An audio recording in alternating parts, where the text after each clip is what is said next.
Hi friends, welcome to Mahathi Sairam channel. నిన్నటి తర్వాయి భాగం ఈరోజు చెప్పబోతున్నాను. సుగ్రీవ ప్రియ భార్యలతో ఇతర వానర స్త్రీలతో అయోధ్యకు వెళ్లాలని అనుకుంటున్నాను అంది. విమానం నేలకు దిగింది. సుగ్రీవుడు అంతఃపురానికి వెళ్లి తారాది సమస్త వానర భార్యలను తీసుకుని వచ్చాడు. వానర స్త్రీలు విమానం ఎక్కారు. బయలుదేరింది. రాముడు మళ్లీ ప్రారంభించాడు. సీత, ఇది ఋష్యముఖము. ఇక్కడే నేను సుగ్రీవుణ్ణి కలిశాను. ఇది చిత్రకానంలోనే నేను నీ కోసం ఏడ్చాను. ఈ సమీపంలో శబరి కనబడింది. ఇక్కడే కబంధుణ్ణి చంపాను. ఇక్కడే నీ కారణంగా జటాయువు మరణించాడు. ఇదిగో ఇక్కడ కరదూషణాదులను సంహరించాను. ఇదిగో ఇదే పంచవటి. అందమైన గోదావరిని చూడు. ఆ కనబడుతున్నదే అగస్త్యాశ్రమం. ఇది సుతీక్షణాశ్రమం. ఇక్కడ శరభంగాశ్రమం. ఇక్కడ విరాదుణ్ణి చంపాం. ఇదిగో ఇక్కడే కైకేయి పుత్రుడు నా అనుగ్రహానికి వచ్చాడు. ఇది భరద్వాజాశ్రమం. ఆ కనబడుతున్నదే గంగ. అదే శృంగీబేరపురం. ఆ కనబడేదే అయోధ్య. మా తండ్రుల రాజధాని. తిరిగి వచ్చాం. ఒక నమస్కారం చెయ్యి అని చెబుతూ ఉంటే వానరులందరూ ఎగిరెగిరి మరీ చూస్తున్నారట. 14 సంవత్సరాలు పూర్తి అయ్యాయి. ఆనాడు పంచమి రామచంద్ర భరద్వాజాశ్రమంలో దిగాడు. ఆ మహర్షికి నమస్కారం చేశాడు. భగవాన్, మా అయోధ్య నగరం అన్న సమృద్ధిని కలిగి ఉందా? అనామయంగా అంటే ఆరోగ్యవంతంగా ఉందా? భరతుడు తల్లులతో కలిసి సుఖంగా ఉన్నాడా? మహర్షి చిరునవ్వు నవ్వారు. భరతుడు జటిలుడు, పంకదిగ్ధ శరీరుడు, శరీరావాసలేనివాడు.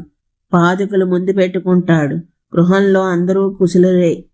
నీ సంబంధమైన సమస్త సుఖదుఖాలు నాకు తెలుసు అని జనస్థానం వద నుండి అన్ని విషయాలను భరద్వాజ మహర్షి ప్రస్తావిస్తారు. మహావీర, ఈవేళ మా ఆతిథ్యాన్ని గ్రహించండి. రేపు షష్ఠి నాడు బయలుదేరి ప్రొడుదువుగాని అంటే ఆ వాక్యాన్ని శ్రీరాముడు శిరస అంగీకరించేడట. వానరులందరూ ఆ వేళ చాలా సంతోషంతో అక్కడే గడిపారు. దివ్య ఫలాలను అనుభవించారు. ఆ సమయంలో రాముడు ఆంజనేయ స్వామిని పిలిచి, రాజమందిరానికి వెళ్ళి అక్కడ క్షేమం తెలుసుకో. వెళ్లే ముందు శృంగీబేరపురం వెళ్ళి నిషాదాధిపతి గుహునకు మా క్షేమ వార్త చెప్పు.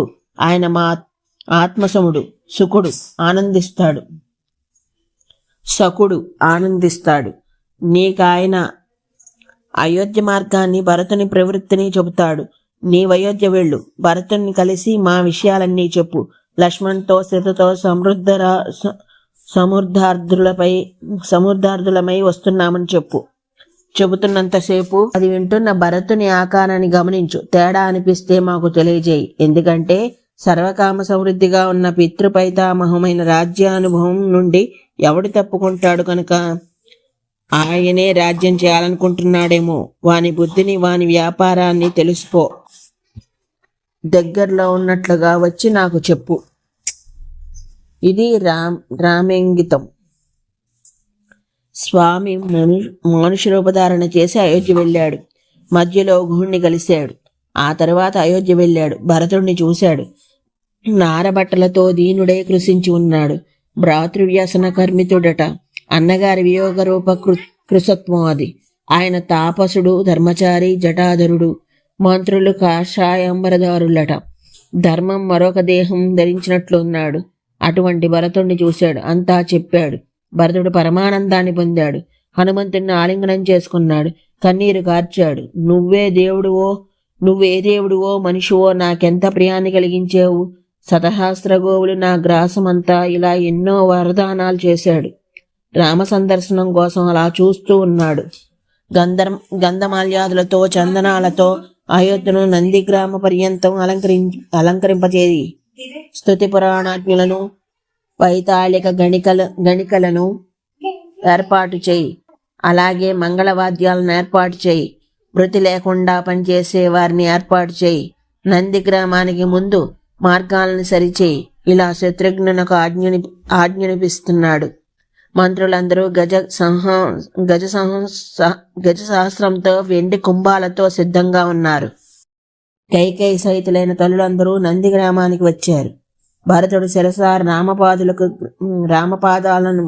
రామపాదుకలను గ్రహించి సిద్ధంగా ఉన్నాడు.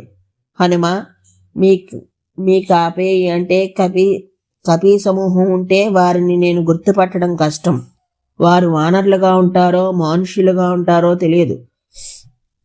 రాముని చూసే స్థితిలో వీరిని నేను చూడలేకపోవచ్చు అని బాధపడుతూ ఉంటే వారి ఆతిథ్య విషయంలో భయం లేదని హనుమంతుడు హామీ ఇచ్చాడు. విమానం వచ్చింది. విమానస్థుడైన రాముణ్ణి ఆకాశంలో చంద్రునిలా చూస్తున్నారు. ఇంతలో రామాభ్యనుజ్ఞతో పుష్పకం పృథ్వీపై దిగింది. భరతుడు విమానం ఎక్కాడు. రామునకు శిరస నమస్కరించాడు. సీతకు నమస్కరించాడు. లక్ష్మణ్ణి అభినందించాడు. సుగ్రీవాది వానరులందరినీ పేరు పేరున కౌగిలించుకున్నాడు. సుగ్రీవుని చూసి, సుగ్రీవా, మా నలుగురు అన్నదమ్ముల్లో నీవు 5వ వాడవు. సుహృతవు మిత్రము అయిన వాడివి. అపకారం చేయటం శత్రు లక్షణం. ఇది భరతుని గాంభీర్యం. రామ హృదయం భరత హృదయం ఒక్కటే. అంతేకాదు, నేను తమ్ముణ్ణి. రామునకు అపకారం చేసిన వాడిని, శత్రుస్థానంలో ఉన్నవాడిని. నీవు ఏమీ కావు, అయినా అపకారం చేశావు. ఇది హృదయతాపం. ఇలా అభినందించాడు. నగర పౌరులందరూ నమస్కరించి నిలబడి ఉన్నారు. భరతుడు స్వయంగా తన చేతితో పాదుకలను రామపాదాలకు తొడిగాడు. భరతుడు నా జన్మ కృతార్థమైందన్నాడు. నీవు అయోధ్యకు తిరిగి వచ్చావు, అంతే చాలన్నాడు. కోశాగారాన్ని, పురాన్ని, బలాన్ని అన్నింటినీ నీ తేజస్సుతో 10 రెట్లు పెంచాను అని అక్కడే లెక్కలు అప్పగించేశాడు. విమానం దిగితే తానేమి కానున్న